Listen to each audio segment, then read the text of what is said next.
সকালের ব্রেকফাস্ট করে এখন চলে এসেছি রান্নাঘরে রান্না করতে। রান্না করব ওল আলু দিয়ে মাছের তরকারি। তাই জন্য ওলটাকে সেদ্ধ বসিয়ে মাছটা ভেজেছি।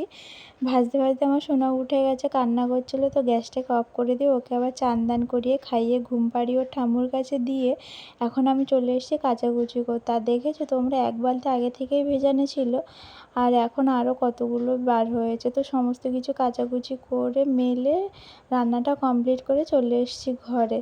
তো এখানে আজকে ঘরটাকে না একটু ঝাড়াঝুড়ো করবো, জানো তো। আগে প্রত্যেক শনিবার আমি ঘরটাকে ডিপ ক্লিনিং করতাম, কিন্তু এখনও করি মাঝে মধ্যে, মানে আর কি ইচ্ছে করে না, শরীর দেয় না, তাই জন্য কিন্তু মাঝে মধ্যে একটু ফাঁকিবাজি দিই।